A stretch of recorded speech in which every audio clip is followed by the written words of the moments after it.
Welcome back into the Bettor Half Hour, my favorite segment where we bring you sports betting veterans winning more than they're losing. I want to welcome back in Harrison Sanford, co-host a podcast with Danny Green, as well as an ESPN radio host. Harrison, great to be back with you, my friend. Pleasure to have you. Pleasure to be on the show. And I'm hoping I can hit some bets so I could end up doing the Ric Flair strut like you did earlier in the show. I love it. All right, well, which bets have boded well for you and which bets have broken your heart thus far? Well, I was really happy during the Eastern Conference Finals. The unders hit a lot Eastern Conference semifinals between the Bucks and the Celtics. So that was a good one to hit. And I also got pretty lucky with Tobias Harris as the top scorer for the Philadelphia 76ers. I think that was game one where he was plus 1,200. So that was fun.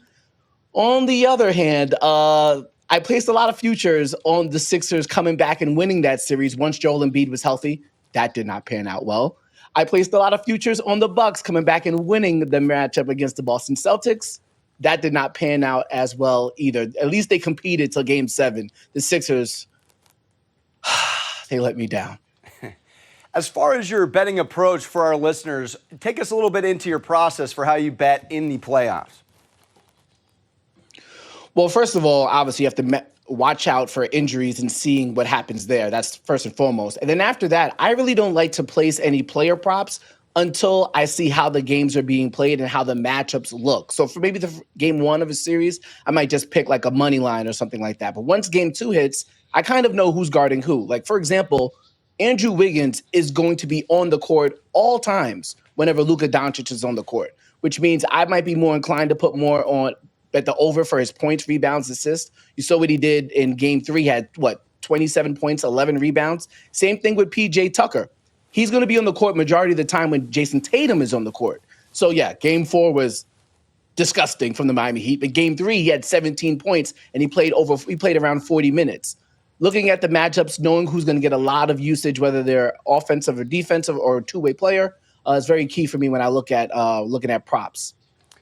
When looking at this Warriors-Mavs series, it's virtual pick'em for tonight. All momentum with the Warriors, but it's tough to close out 4-0. Do you see them doing it, or do you think the Mavs hang in there for a game 5? Well, they have Luka Doncic, so I could see the Mavericks winning this game. Sure, not coming back in this series, but I could see them winning. But at the same time, Golden State Warriors, as you alluded to, are elite when it comes to the Western Conference Finals. And at the same time, you look at these playoffs, man. Jimmy Butler's hurt. Chris Middleton was hurt. Joel Embiid got hurt. Gary Payton Jr. got hurt. Ja Morant got hurt. All of these injuries, I think the Warriors are not going to play with their food tonight. I think they see an opportunity to get over a week's worth of rest before the NBA Finals. They're coming for blood, and I think they get the W.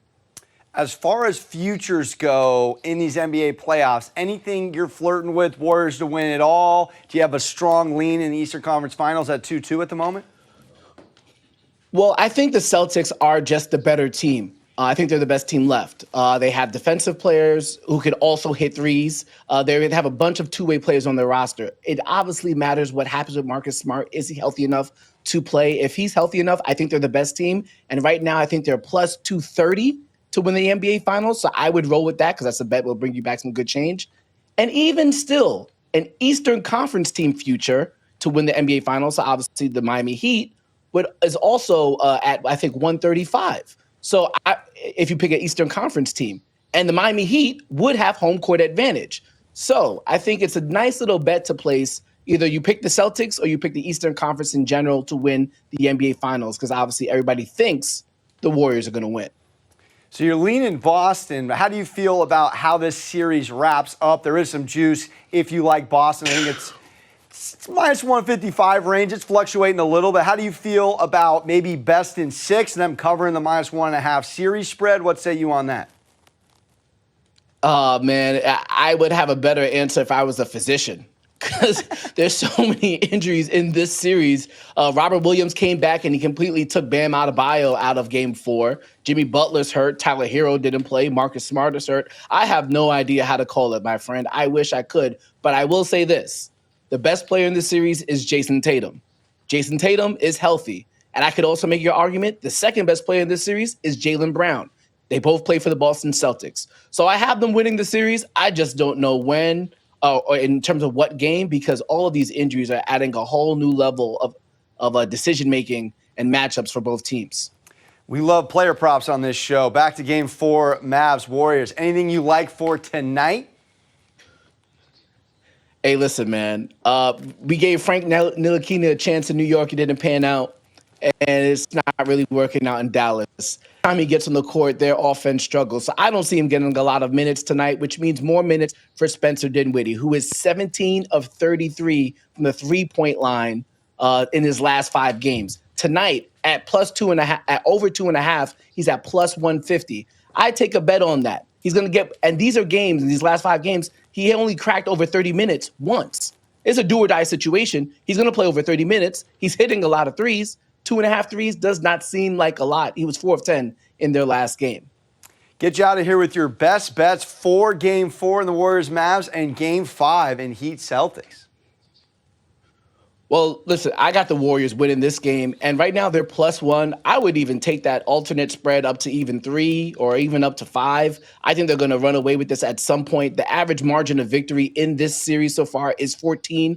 Last game it was 9. I think they're going to run away with it, and if that's the case, you could push up the points, especially with them being a 1-point underdog.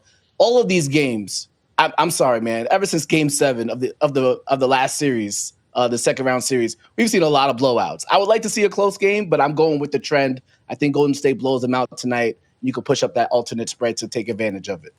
There it is. Harrison Sanford, always delivering the value. Make sure to check out his podcast with Danny Green. Coming up next, we are giving you an update on the French Open in tennis. Don't go anywhere here on the Bettor Half Hour.